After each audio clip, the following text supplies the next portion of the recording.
get comfy, Thank you. and then it'll be a case of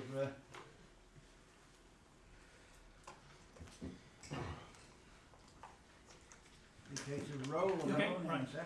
Roll it. So as I mentioned before, David joined us. Yes.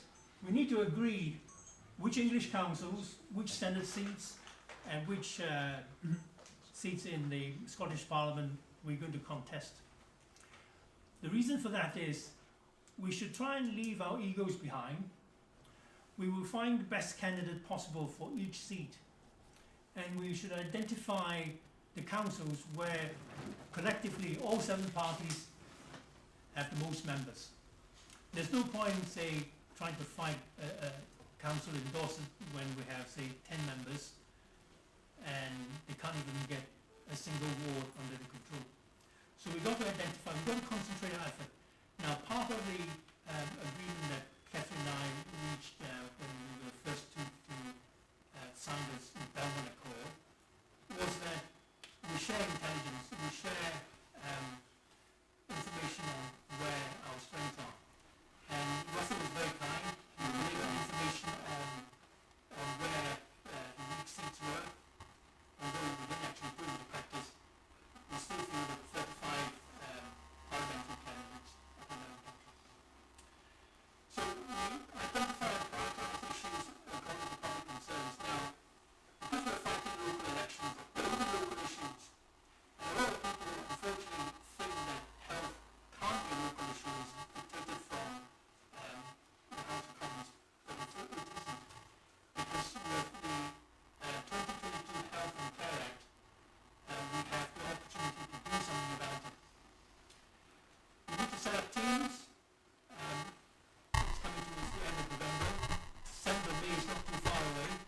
So we need to get hold of a team. We need to coordinate. So I think Brian, Catherine, Russell, I think there are very enthusiastic people in the room, and we'll start to coordinate, get intelligence on where the weakest councils or the best places where we can contest, and start selecting candidates. And then we start campaigning. We have in the room Mr. Sid Pepper, who has kindly supported ADF up until this point, and he's also offered his help to support the Belmont group. So I think we're very grateful to Sid, who's not only given us support, he's actually physically here today to show his alignment with us. Now, when I went round Melton, or when I went round Bradford when I was doing a general election of 2005, it is not only a way to gather people interested in what you stand for, it also engages them, it makes them feel as if they are part of the political drive. So I think local fundraising not only help you with getting money into the war chest, but it also engages people who would then multiply your influence across the community. So local, please don't depend just on a central organization. I think the good thing about Belmont is it's decentralized, and we will entrust the fundraising, the campaigning to all the groups in the different parts of the country. But as I say, while we do that, we must also remember we need to target from the outset. Instead of having our energies dissipated over a wide area, we must concentrate our efforts on winnable councils, winnable seats in the Senate, winnable seats in the Scottish Parliament. Now,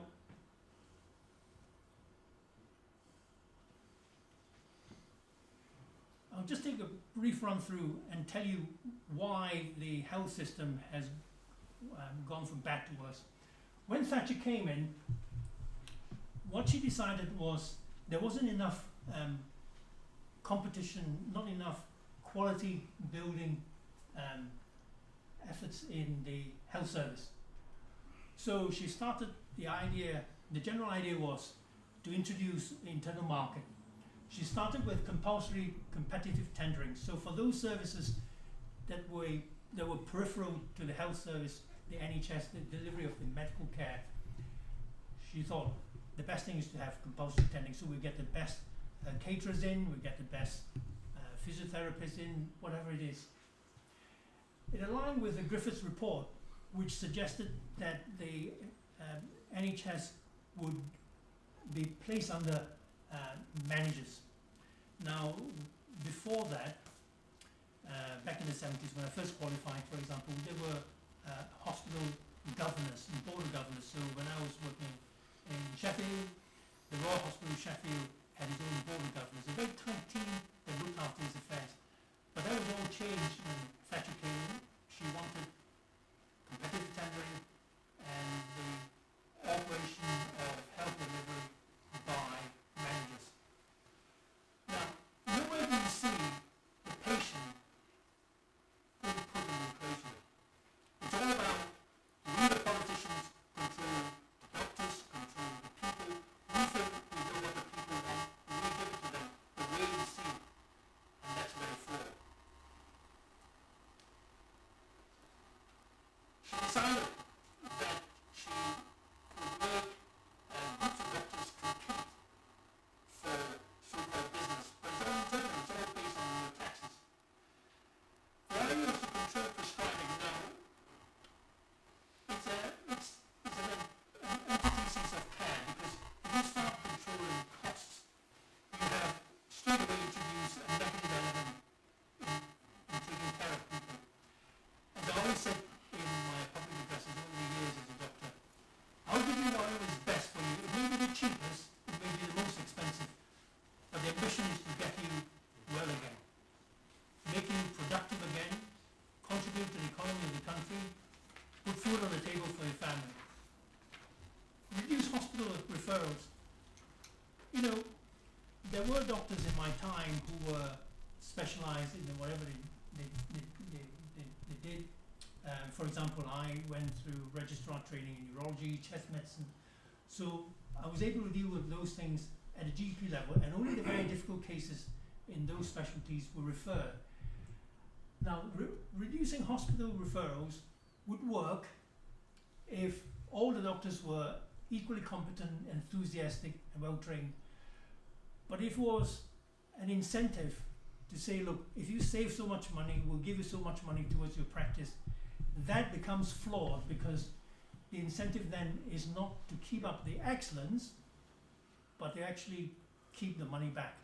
So again, patients suffered. So although the idea was right, they didn't think through the consequences.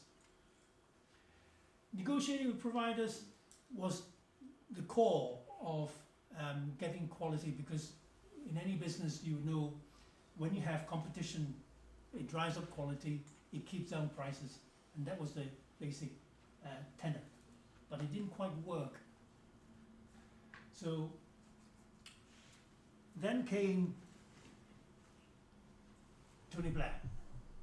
Now he started dividing up the NHS, which is an integral service throughout the United Kingdom, into NHS England, NHS Wales, and Rob will tell you what a hash they made of the job, NHS of Scotland, and then we have Health and Social Care of Northern Ireland. Alan Milburn in the early 2000s decided to be bold. So not only did they accelerate, the Labour Party accelerate the PFI, the Private Finance Initiative, they also signed services with the private sector. So they would decant long waiting lists onto the private sector to get things doing. In theory, that was very good. But unfortunately, it de-incentivized, it demoralized those doctors in the NHS, thinking that, well, if the work is going across to the private sector, there isn't a need for us to keep doing it. And what happened was a lot of consultants on part-time contract then drifted across to the private sector. He introduced what we call practice-based commissioning, where groups of doctors would hold funds. So it's a progression from Margaret Thatcher's GP fund holding. But it didn't work. I'll tell you why. Because there were doctors who were very entrepreneurial, and doctors who were very critical decided to challenge the model. In less Leicestershire, I set up the Leicestershire Medical Chambers. It was like a bit of Noah's Ark. We had 2 gynecologists, 2 cardiothoracic surgeons, 2 of virtually everything. But turned right out, the chief executive said, Teck, your group is too big, too powerful, and too dominant. So it really dawned in the company's for 2 years, and then we just closed it down. Then came modernizing medical careers. Now, the Labour government thought that previously the progression to consultant rank was a bit haphazard, and there was a bit of the old school system where if I knew your school or if I knew your dad, I'll give you a position of being a consultant.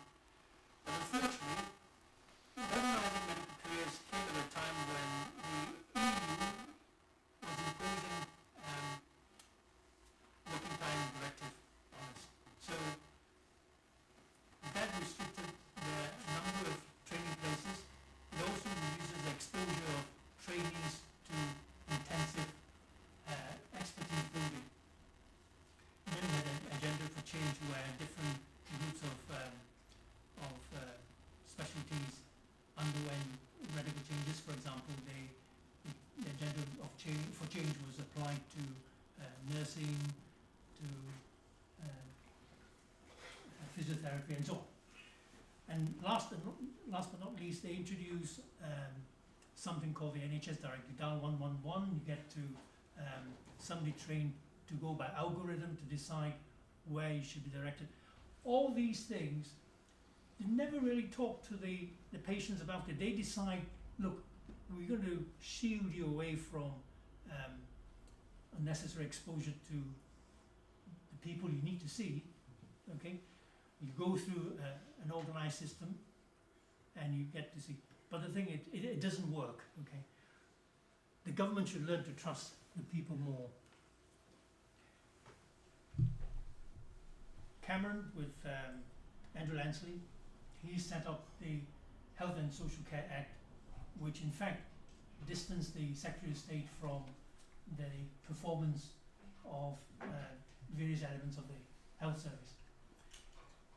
It unfortunately fell into disrepute and didn't do very much. And now we arrive in the COVID era.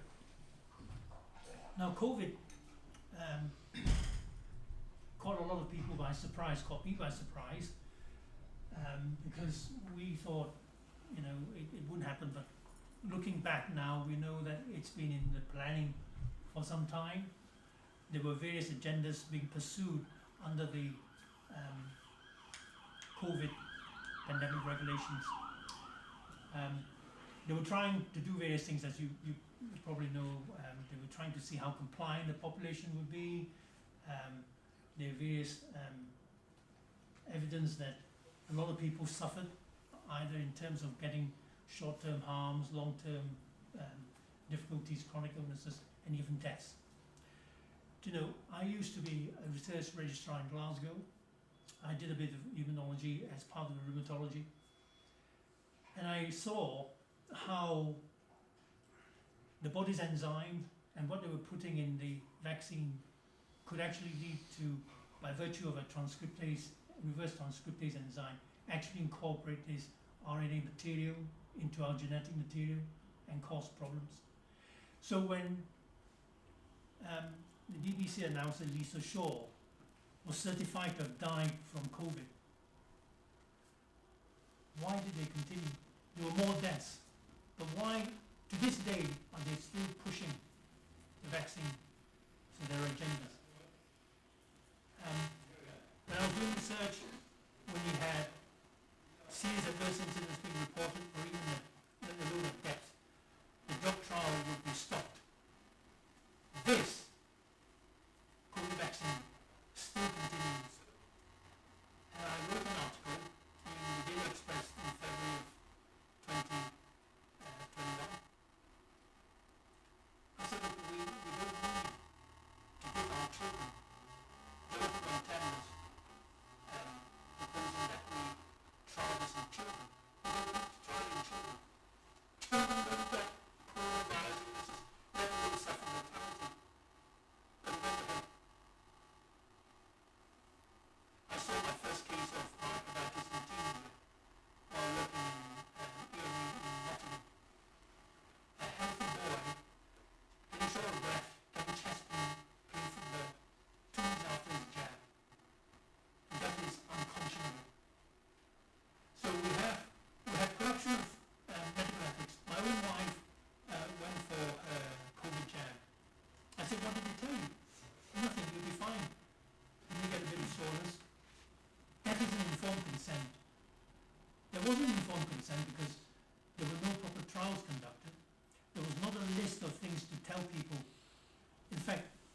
procedure like that, when done in a clinical setting during my time, you tell people, look, we have a new product.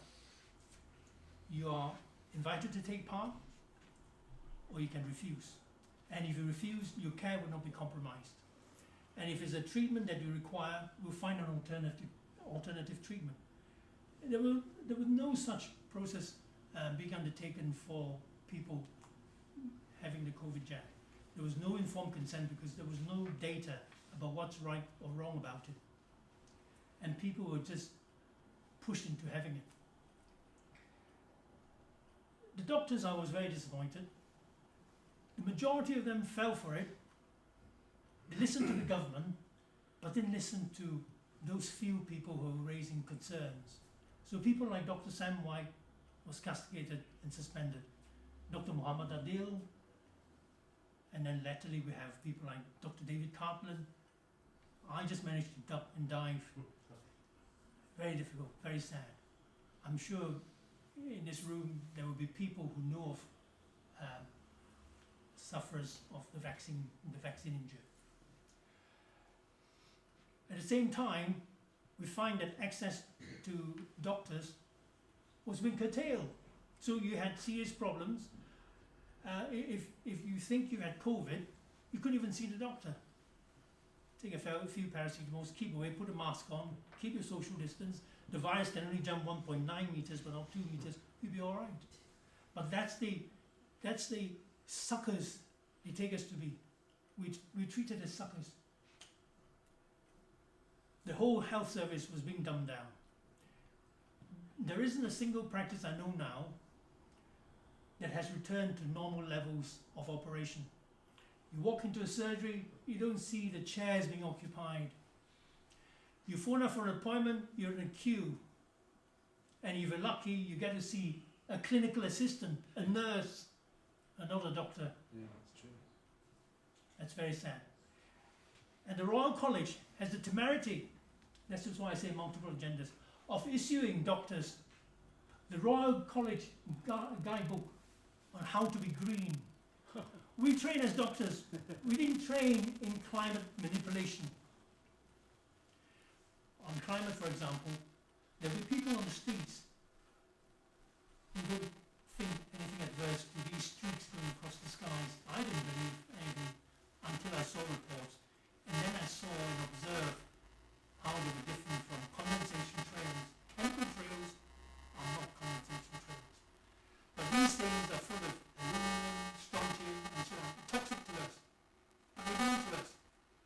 So there are enough issues to engage with people, enlighten people on the streets to get you to win support, win your council seats, and eventually, in the next general election, if it's ever held, to get to the green patches.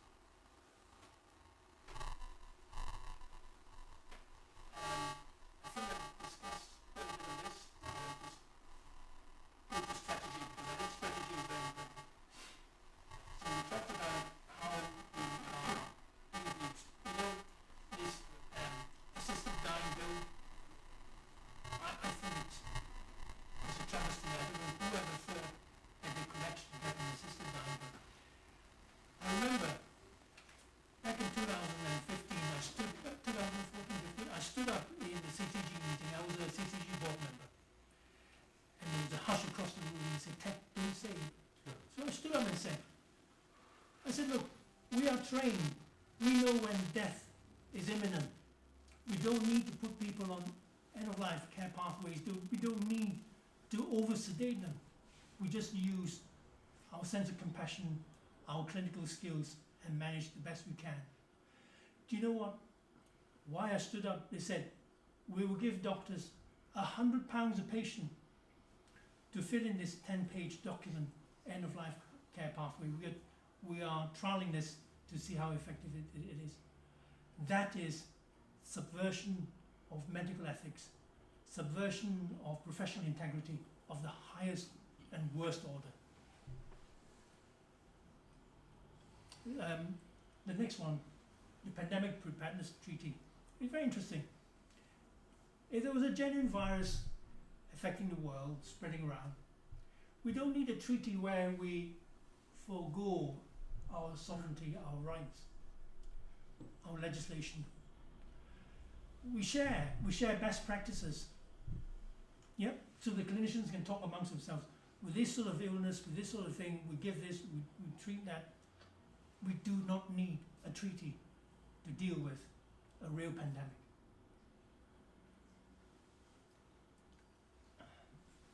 Right. After hearing from Rob about how bad the Welsh are being treated in terms of health, I decided to look up, and sure enough, they have an awful lot of problems. Do you know, we spend huge amount of money. NHS England spends 200 billion. NHS for the whole of UK is 300 billion. I remember the time when Tony Blair came in, the Conservative government was spending 37 billion pounds. That's all. We now have nearly 10 times as much. And the service is certainly 10 times worse. Oh. Anybody dispute that? So we need to do something. We need to ensure that care standards are held up. And we want to bring back personal autonomy. People have got to be empowered. They should know the power is with them, not with the government. Don't delegate it to the government. And I'll tell you why things have gone wrong. The government taxed the people to pay the doctors to look after the patients. But what happens is, since Thatcher's time, the patients are neglected. They think, or you think, you're being looked after. The money is then used to pursue so-called policies in your interest. When you hear the word in your interest, always suspect. So what happens is, when I was a GP, when I first left hospital service to become a GP, 60 to 70% of my income was made up from capitation. The better I looked after people, the better my take-home pay would be. Towards the end, it was less than 20%, near 15%. And I had to give up because the health centre was being privatised, the rents kept going up, I had to pay for my staff pensions, I couldn't work anymore, so I gave up my practice. Eventually it's now been sold to private provider. Now, a year ago I looked up, I decided to stay in touch before I retired, to stay in touch to find out what the GP contract was. The first big GP contract came in 2004. The first thing I noticed was a YouTube discussion between two doctors, how to maximize your income. I thought the doctor's role was not to maximize it, but we all need money to live. But we got into the vocation to care for people. Okay? So it shows how distorted things have become. From 60% based on capitation to mere 20%. So the rest are made up in targets. So if you had so many people coaxed into stopping cigarette cessation, you were given so many pounds. I remember they were dangling 50 pence per patient to convert from a more expensive statin to a cheaper statin. The doctors have lost it. They have been bribed, they have been captured. So what we need to do is to take that equation away and reconnect doctors with patients. And this is how we do it. This is from the local government association. I think you might be a member as a councillor. I was in the past then. Yes. So what it is they say with this funding going towards more and more local determination, we should be able to improve care and care services. Unfortunately, the bulk of the money going to councils is actually spent in health promotion. Vague things like, please don't smoke, please don't do this, don't do that, exercise more. Nothing about, for example, if you want to promote health that makes sense, what you do is you improve your medical services, treat people early with the best treatment, get them back to become economically productive. Not telling all sorts of waffle that they know themselves. So in this chart, which I got from King's Fund, I think, it shows that 30% of the budget is actually in woolly things. schools, voluntary services, social care. That should be actually taken out of the budget. Social care should never be part of health and social care.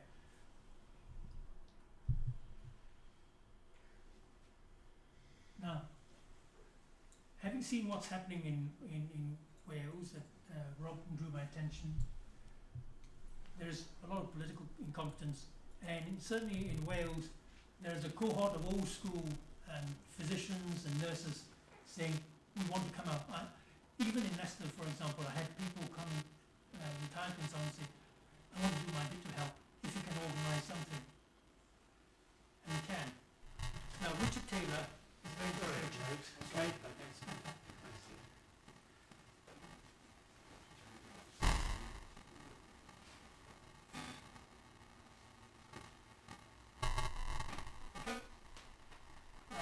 Richard Taylor was a retired consultant, just recently retired at the time. And what the Labour government was planning to do was to move Kidderminster Hospital acute services, including to Worcester, urgent hours away. So the residents of Kidderminster and certainly a lot of staff in Kidderminster were very concerned about the decimation of services. So this was a snapshot of them to Blair came to power. So David Locke had a majority of 6,900, a very healthy majority, that received from the Conservative. Now Kidderminster Hospital Group had one issue. They wanted to retain the A&E, they wanted to serve the population. And this is where I think local issues are so important. So Richard Taylor came in and he had a whopping 17,000 majority. A huge swing. And he kept the seat for 2 more terms. Teck, may I ask a question Yes. based on that? I noticed there's no Liberal Democrat. Did they actually work with Richard Taylor in order to help him get elected? Do you know anything about that? I don't know that one, I'm sorry. Yeah. Yes. Just because they're not there. Could be, yes. Yes. Just wondered. So that's an example of galvanizing the public behind a very hot issue. I know that's virtually a single issue election, but if you can get support behind you on a few key issues, things that you can actually make a change, then you find support. Now, how do we do it? We win control of a council, as I mentioned, for example, in Nottinghamshire, 66 seats. We don't need to win all 60 or 66 of them. We just need to win a majority and keep pushing what we need to do. We exercise the mandate of the people. We have the people behind us. And we reconfigure the services. I showed the King's Fund diagram.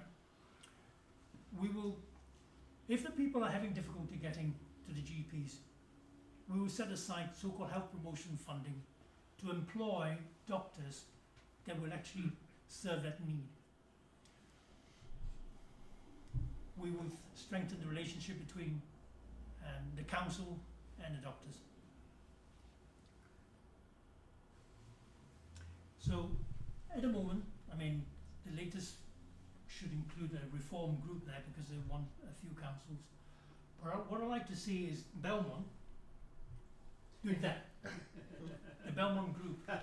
So that's a hope, and that should be our ambition. So without much ado, I've occupied enough time. I'm happy to answer any questions. I've taken the liberty of making this slightly longer because, as I say, Paul is unable to join us today because of his family bereavement. If there are any questions, I'll be happy to answer them. I hope it has given you some encouragement, and even though I'm retired, I'm happy to, as Ken would say, be in the backseat to give you support. Thank you very much.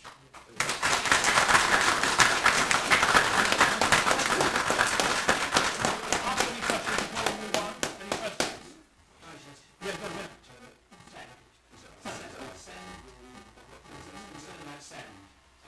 In local authorities at the moment, because that's, I think you mentioned that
built up his reputation by offering his services pro bono.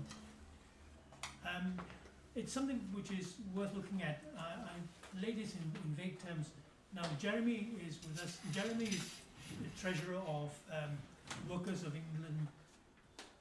The Workers of England Union, yeah, WEU. So, I spoke with Robin about the possibility of expanding the WEU into some sort of a defence organisation for doctors. They had the first case of defending a nurse.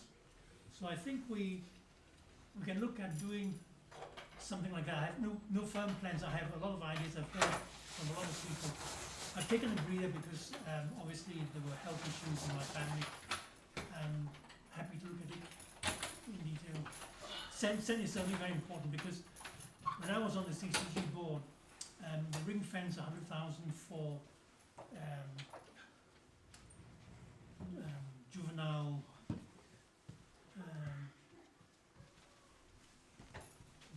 problems, mental health problems.